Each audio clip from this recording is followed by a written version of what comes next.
So we're back again. We actually just recorded about 20 minutes of audio and then realised that both of our microphones were not on. So here we go for the second time round. Good times. Wow. And we were actually just saying that when it rains it pours, because poor old God. Caroline has probably had top 3 worst weeks of your life, would you say? Yeah, pretty bad, pretty up there. Yeah. So let me just tell you what's been going on in my life and why we haven't managed to get together to do a podcast. Mm-hmm. And thank you for all your messages asking when the next one's going to be out and like words of support. So, number 1, my ex-husband is suing me for half of my business, which is my hypnotherapy business. And we've been divorced since 2009. We never did a financial settlement. He walked away with several businesses. I just left him to it. And anyways, messy. Number 2, I got diagnosed with skin cancer. Had this little, poor thing. Oh my God, like, hello. I was a lifeguard and a swim instructor. I don't know why I would have skin cancer. But yeah, I always had this little bump on my nose. Asked my doctor about it lots of times. He always said it was fine. Then I thought, well, I might just get this removed. Go to this doctor. He's like, that's skin cancer. And then does a biopsy. It is. And he says, oh, we're going to have to cut out like almost an inch hole in your nose and close it back up. And we might need to do skin grafts and blah, blah, blah. So anyways, number 3, my partner was made redundant. So You have had a whirlwind of a week. Yeah. But I look at it, it's all going to work out with the court case because there's no judge on the face of the planet that will take his side. That's all I have to know. Number 2, my nose is going to look better than before because I'm not going to have that little bump on it. And number 3, I'm going to have my partner work for me for a while because I really need some help because I'm starting a hypnotherapy school and I've got all these online products. He can do all the behind the scenes. Yeah. So you know what? All of it is going to be okay. You've got to find a positive in everything. Oh my God. As shit as it is. I think sometimes you feel like you are in a tsunami and you're being dumped on the beach and you can't get your breath. And I think it's that whole just constantly telling yourself it's going to be okay. It's going to be okay. And it is. It's not quite yet, but it will be. Positive thoughts. Yeah. But then I get clients like today I had a client who's been given a week to live. And it's like, I go, well, you know what? I don't have problems. Yeah, in this this is not things, these. What I have are like little, bumps in the road. It could be so much worse. So I'm just grateful for all the good things in my life, and it's all going to be okay. So how are you, Louisa? I mean, I've had a good week. Well, say that. Yes, good. Good week for me. I had half a block of chocolate yesterday, which I regretted. Yeah. And I drank too much in the weekend, and that's standard for me. So, besides from that, same, but different. Same old.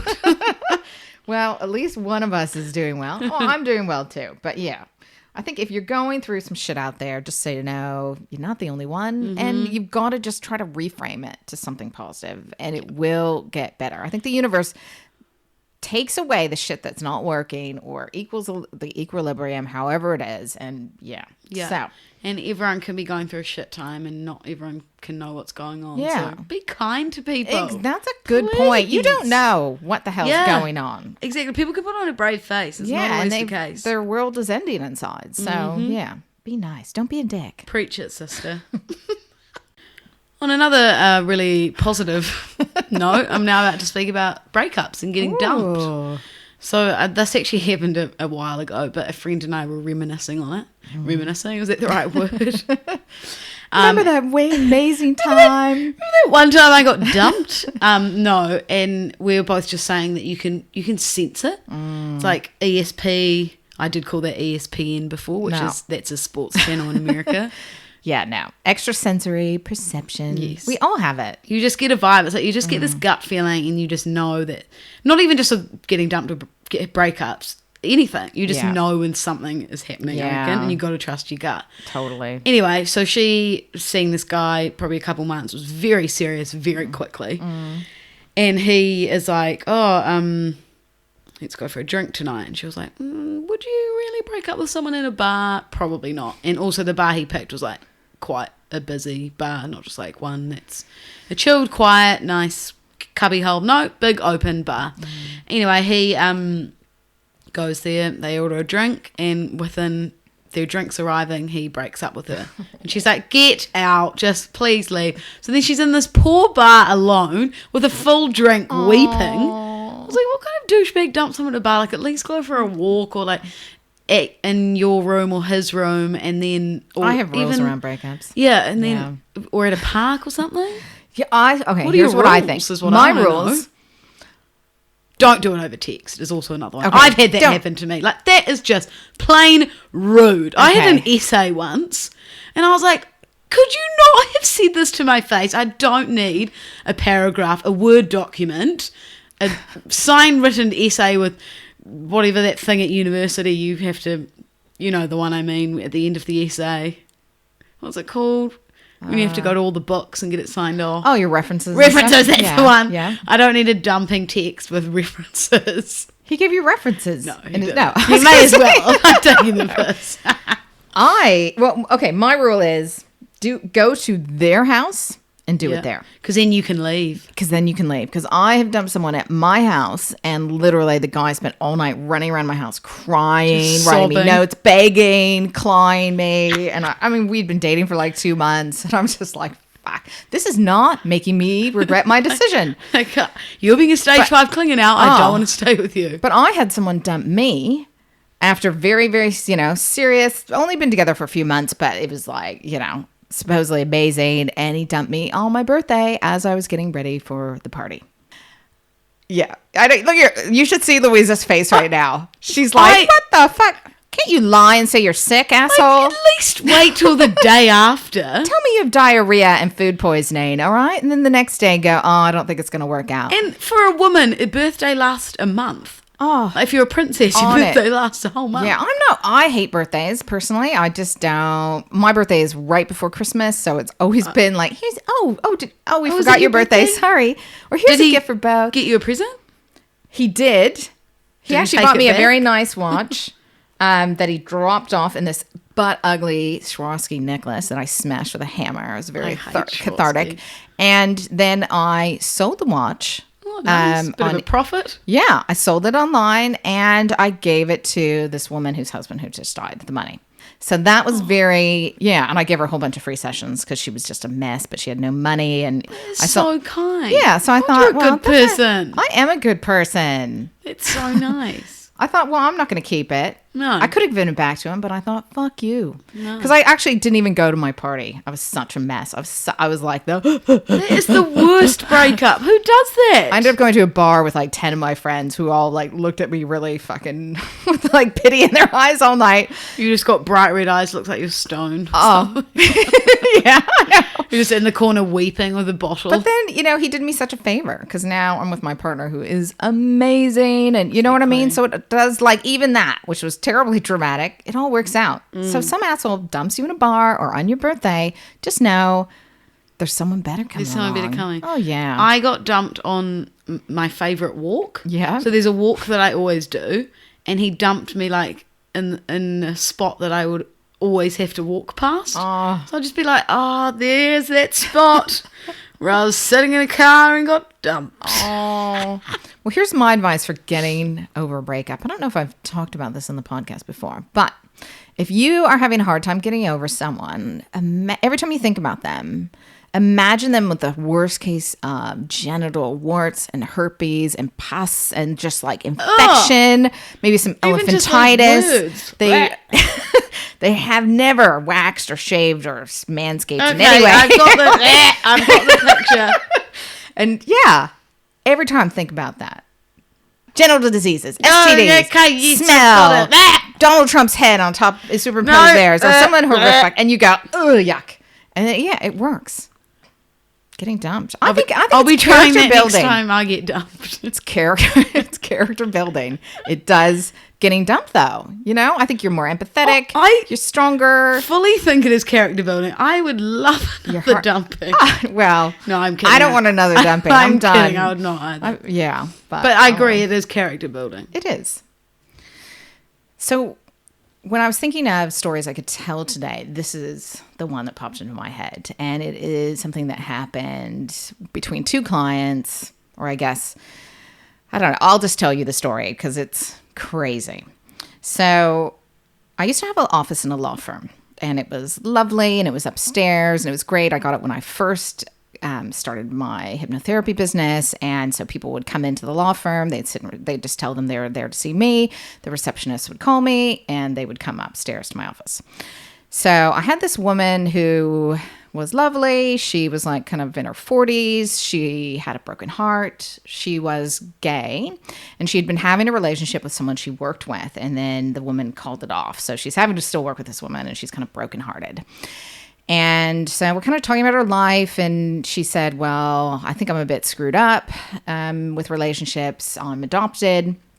She said, my adopted family is amazing, but I found my adoptive mother when I was 18, and she said she is literally the worst person you ever can imagine. Like the worst person. I'm just imagining Cruella de Vil. Oh, and I said, oh, that sounds terrible. And she said, yeah, she's very wealthy, and she... I think she bought her property, but then took it back, and she played all these games with her, and she'd say things to her like, I should have aborted you. I mean, she was apparently, horrible woman to her.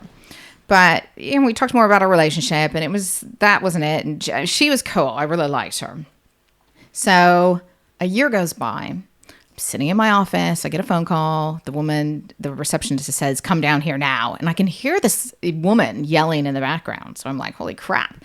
So I go downstairs, and there's this woman who is done up to the nines, looks very wealthy, dripping in diamonds, and is like, how can you expect me to come in here to reception where everyone's going to know I'm getting therapy?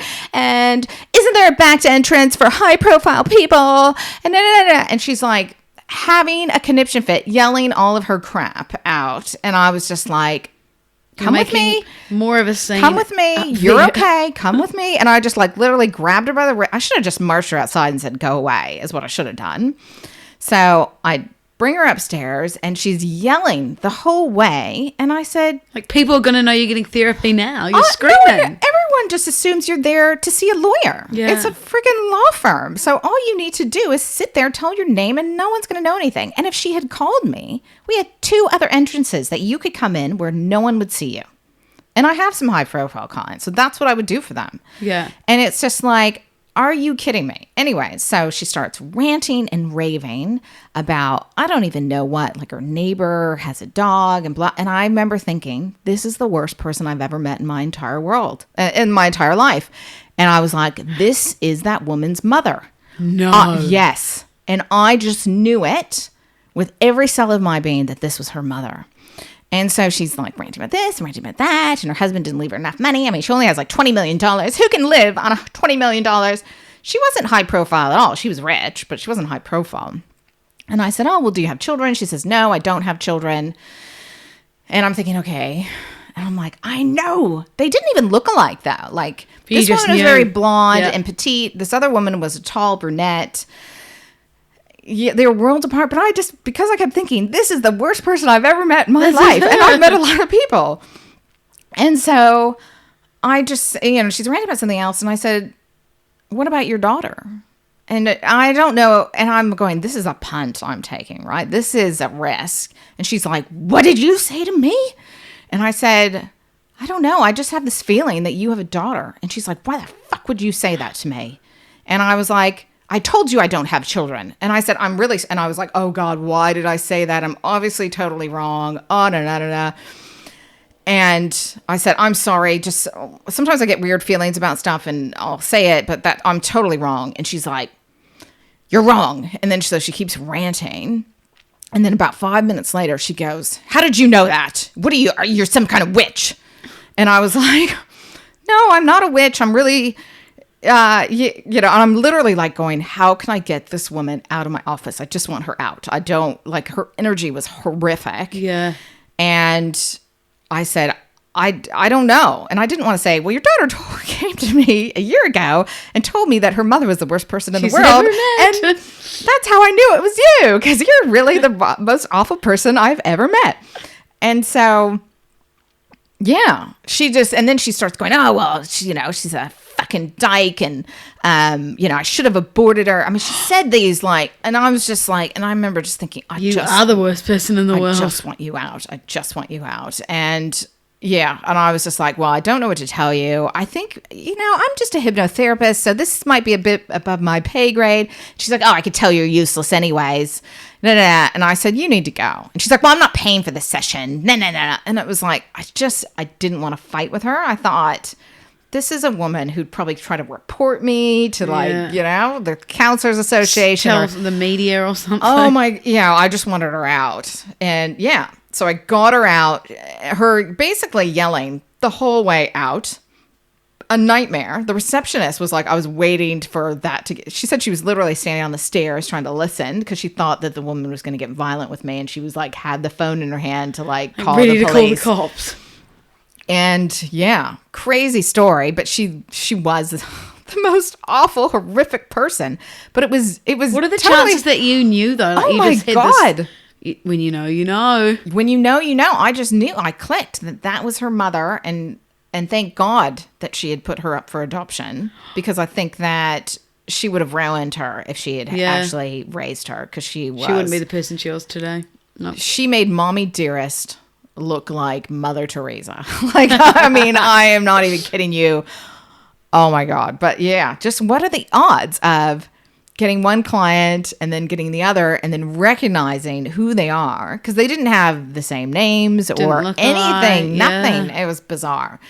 But yeah, I don't know what the hell the point of that is or why it happened, but it was interesting. But it also really taught me to trust my gut. And how we talked about that intuition of trusting that when something's telling you. Weird coincidence. Very weird. Did you ever used to stalk people on Facebook and social media before you started dating them?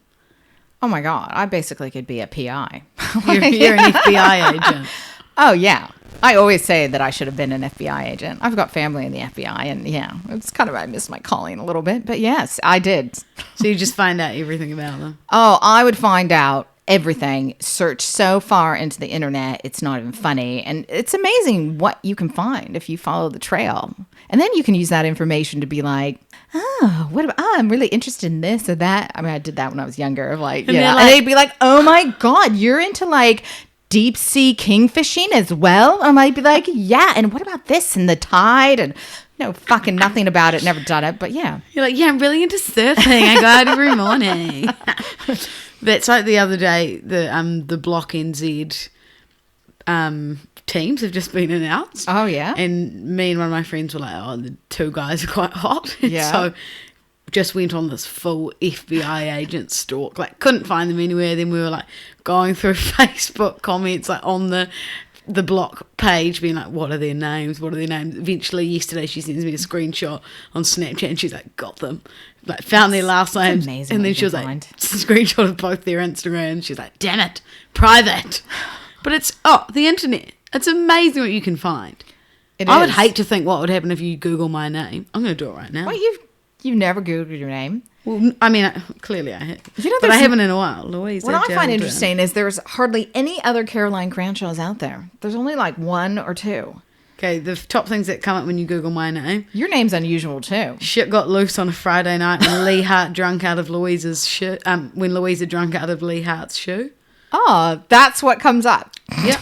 I love a good shoey. And then also... A good shoey. Ew. What does a smartphone addict look like? One time I did an article for the Herald. Oh.